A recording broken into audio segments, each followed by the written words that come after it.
అప్పుడు ఇచ్చే 660 హామీలు ఇచ్చారు, ఇప్పుడు 140 హామీలు ఇచ్చారు. సూపర్ 6 అన్నారు, సూపర్ హిట్ అన్నారు, సూపర్ వేణుగోపాల్ రెడ్డి గారు ఓకే మోహన్ రెడ్డి గారు టైం అవుతుంది.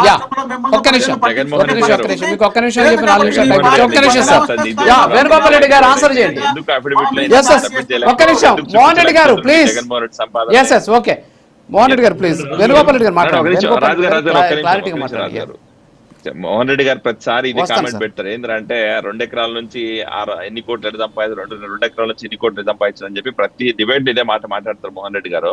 నేను ఒకటే అడుగుతున్నా, చంద్రబాబు నాయుడు గారు కంపెనీ పెట్టి హెరిటేజ్ సంస్థలు పెట్టి ఆయన నిజాయితీగా ప్రతి ఇయర్ ట్యాక్సులు కట్టి ట్యాక్స్ చూపించిన మనీనే ఈ రోజు అఫిడవిట్ లో చూపిస్తున్నాడు. ఎన్నికల అఫిడవిట్ లో చూపించే దమ్ము ధైర్యం నాయకుడు చంద్రబాబు నాయుడు గారు.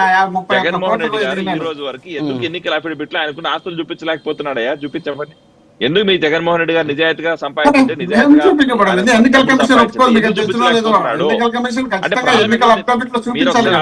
మోహన్ రెడ్డి వేణుగోపాల్ రెడ్డి గారు ఇక్కడ ఒకటి వేణుగోపాల్ రెడ్డి గారు ఎలక్షన్ కమిషన్ కి కాదు, అఫిడవిట్ లో కాదు.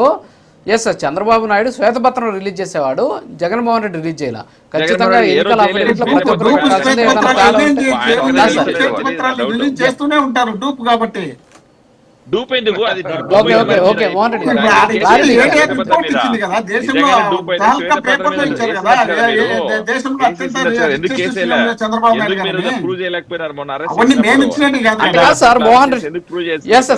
మోహన్ రెడ్డి గారు కూటమిలో ఉన్నటువంటి ఈ పరిస్థితుల మీద మంచి డిబేట్ పెడితే మీకు మంచి అవకాశం వస్తే ఆ అవకాశాన్ని కూడా మళ్ళీ తీసుకొచ్చి చంద్రబాబు నాయుడు తీసుకొచ్చి మీరు ఎంత మంచి అవకాశం, దాన్ని అసలు ఏం జరుగుతుందని పాయింట్ టు పాయింట్ మీరు ఈ రోజు కానీ మాట్లాడుంటే అందరికి ఎంత బాగుండేది చెప్పండి. మోహన్ రెడ్డి గారు వస్తాను సార్, మళ్ళీ వస్తాను, టైం అవుతుంది. మోహన్ గారు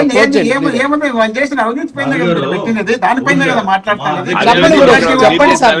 తెలుగుదేశం పార్టీ వాళ్ళు పవన్ కళ్యాణ్ గారు చంద్రబాబు నాయుడు కాదండి, మంచి అవకాశం కదా. మోహన్ రెడ్డి గారు మళ్ళీ రెగ్యులర్ అయిపోయారు, మీరు మంచి అవకాశం వచ్చింది, అవకాశాన్ని సద్వినియోగం చేసుకోలేకపోయారు. ఓకే మోహన్ రెడ్డి గారు సార్ మళ్ళీ వస్తా. మనోహర్ గారు కన్క్లూడ్ చేయండి. రాజు గారు, మా అధ్యక్షుడు శ్రీ పవన్ కళ్యాణ్ గారు చెప్తారు 99 సార్లు శాంతియుతంగానే యుద్ధం చేస్తామని.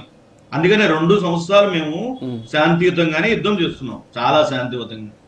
నెక్స్ట్ మా అధ్యక్షుడు చెప్తారు, నిన్న మొన్న చెప్పాడు అంటే